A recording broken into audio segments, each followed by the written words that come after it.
transition starts with people offering a new choice, but it finishes with taking the old choice away. Nerdrotic.com. So there's an article that came out recently asking us to re-examine how we portray the modern superhero. In other words, cancel the white straight male superhero. And the surprising thing is this article doesn't come from Bleeding Cool or CBR. It comes from Time. And yes, it was written by a young NPC activist blogger. And yes, I know, newsflash, young NPC activist blogger wakes up in the morning and has a problem with something they know nothing about, so it needs to go away. 4 or 5 weeks ago, we would have laughed this off as being completely absurd. And while it still is, Hollywood is forced to take it seriously because they have been bending the knee at every turn with their superficial virtue signaling, done out of desperation to protect their eroding bottom lines. They are in a panic because they have to be aware that while they are selling you and I and society out by perpetuating the divisiveness, this is going to affect them in the future as well. I'm sure you have noticed that despite the fact that a new movie has not been released in the theaters in months, the world is still turning. And as we see Natalie Portman and Brie Larson, who just arrived on YouTube, and we will discuss that, calling for defunding the police, although Brie Larson practically plays one, we will see how this is all connected, and we will see how Hollywood, Brie Larson, Natalie Portman, and all of them are sowing the seeds of their own destruction. And as Hollywood continues to bend the knee to political opportunists who will never be satisfied, they remain fully aware that intersectionalism is antithetical to the entire superhero genre. And they will never stop until this is completely taken away, and the only comics or films we'll get will be written by Tom King, and it will be the Social Justice League of America, starring Batman and Superman sitting around a table, being depressed and talking about their inherent biases. We're re-examining how we portray cops on screen. Now it's time to talk about superheroes. That's right, Karen is coming for your superheroes. But as we engage in a long overdue conversation about law enforcement, now, once again, I think that time has passed, and that's too bad, really. It's high time we also talk about the most popular characters in film, the ones who decide the parameters of justice and often enact them with violence. Superheroes. Cops with capes. I do a lot of live streaming and podcasting on this channel, and it was 4 to 5 weeks ago on a Friday Night Tights podcast that I do in association with Geeks and Gamers, co-hosted by Jeremy Griggs from Geeks and Gamers, Az from Heel vs. Babyface Comics Division, and Odin from Odin's Movie Blog, and we were discussing the rioting and the looting and the protesting and the calls for defunding the police, and I said it was only a matter of time until they came after superheroes, and here we are. It doesn't take a genius or a Nerdstradamus to figure this out. All you have to do is look at life through the very narrow lens of identity politics. Superheroes have dominated pop culture for the last decade. They are fixtures of our highest grossing movies and icons to more than just our children. They are beacons of inspiration. Protesters dressed as Spider-Man and Batman have turned up at recent BLM demonstrations. And yet, what are superheroes except cops with capes who enact justice with their powers? I'm having trouble coming up with an analogy that best describes the true danger an ignorant NPC activist journalist represents in times like these. I'm sure one will come to me eventually. The Punisher represents a larger problem in superhero narratives. When Batman ignores orders and goes rogue, there's no oversight committee to assess whether Bruce Wayne's biases influence who he brings to justice and how.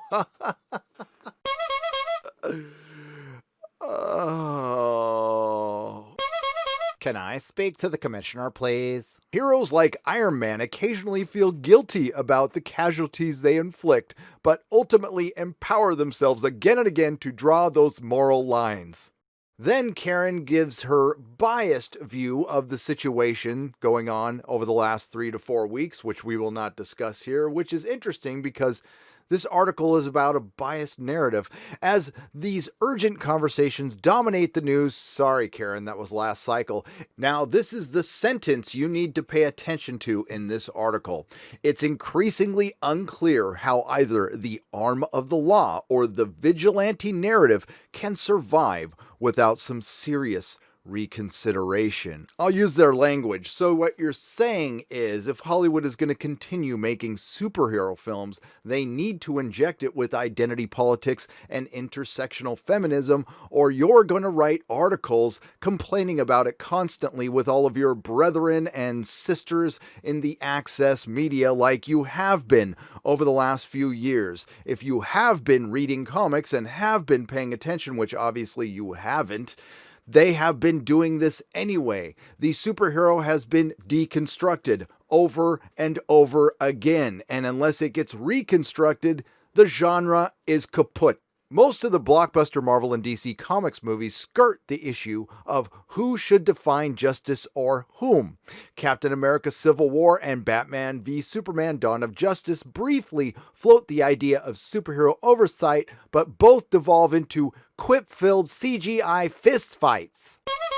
What's more, given that the creators and stars of these movies have historically been white men, it's hardly surprising that so few reckon with issues of systematic ism, let alone ism, phobia, and other forms of bigotry embedded in the justice system or the inherent biases these superheroes might carry with them as they patrol the streets or the universe. Wow, that was impressive. Karen was being a bigot while calling out bigotry, and she is perfectly okay with that, and so is the rest of the media. The mental gymnastics involved in this type of stupidity is breathtaking. In all seriousness, they are coming for our superheroes. They are coming for our escapism. This article reads like a borderline intersectional manifesto, and Karen spends a lot of time conflating superheroes with modern policing. And I'm not here to break out my pom-poms for the cops. I have certainly had my experiences with the criminal justice system, and it certainly needs to be fixed. But does the system need to be completely torn down? No. But this is what Karen wants. This is what the mainstream media wants. This is what Hollywood wants. And they think they'll all survive this. We saw Jar Jar Abrams' bad robot tripping over themselves to virtue signal as fast as possible so people wouldn't notice that they shrunk Finn on the Force Awakens poster and that they continue to do business with a country that isn't as tolerant as ours. And apparently there's a bit of a Whiskey Sierra problem at Bad Robot, and apparently most of it can be solved on page 19. So Hollywood is at a crossroads. Everything's going to be delayed, so everybody's gotten out of the habit of going to the movie theaters. We might not have as many movie theaters to go back to as we did before. The economy wasn't as good as it was a few months ago, so Hollywood doesn't have the capital to mess around with films. They need to make money. They need sure things, yet they're going to be under more pressure than ever. And that pressure will come from young activist bloggers who have never cracked open a comic book in their life. Movie theaters were already experiencing a downward trend, partially because a lot of the films sucked, and there's just more to do these days. It's going to be even worse after this year break. Now, there are signs of things turning around in some areas. AT&T with the Snyder Cut, and if young Karen had bothered to take a minute to look at the group of people behind the Snyder Cut, that whole movement, she would see a pretty diverse group of folks. And yesterday, we learned that the Birds of Prey sequel had been canceled. But we're still getting mixed signals. DC did not acknowledge the 4th of July, although they did celebrate every other holiday, including Goth Day. Marvel is going to get hit the most. It's been almost a year since we got an MCU film, and when they do come back, we're getting Black Widow and the Eternals. Not really that exciting. Now, I could be wrong. Maybe people will be starved for film, and they will rush to the theaters, but there won't be as many. Who knows when we're going to get the next billion-dollar film, and who knows if superheroes will even be in vogue in a couple of years. Dean Cain made a very good point the other day. He said there is no way in hell he would be able to say truth, justice, and the American way inside of anything Superman now, and I absolutely agree with him. As the wave of cancel culture continues and they start striking down everything that they view as traditional, they won't stop at the superhero. And if they're not gonna, might I suggest one? Maybe start with Captain Marvel. It's not like they fast-tracked that sequel and it looks like every Marvel movie is going to get delayed a little longer. So Brie doesn't have that much to do, and that's why she has decided to join us here on YouTube. Welcome, Brie, and yes, I've heard all the theories. But I think Brie has recognized what Hollywood has recognized and what I talked about earlier in the video. We have been entertaining each other just fine right here. First thing I do in the morning is look for a live stream, and the last thing I do at night is watch a video. I don't need Hollywood. You don't need Hollywood. And maybe they're a little bit worried about that, and maybe they should be, while they are trying to appease the canceling masses.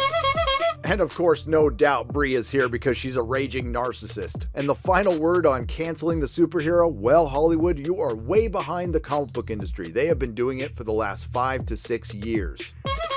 Well, young Karen from Time magazine, who doesn't know anything about superheroes, but that's not going to stop her from making suggestions, believes the only way forward with superhero films and comic books is to fill them with more identity politics, because that has worked so well in the past. So it looks like superheroes aren't the only thing that's been canceled. Fun is as well. But that's not what Hollywood is about anymore. They're about making the middle class uncomfortable. Unfortunately for Hollywood, the middle class needs to be comfortable to afford their luxury items. It's a bold strategy, Cotton. Let's see if it pays off for them.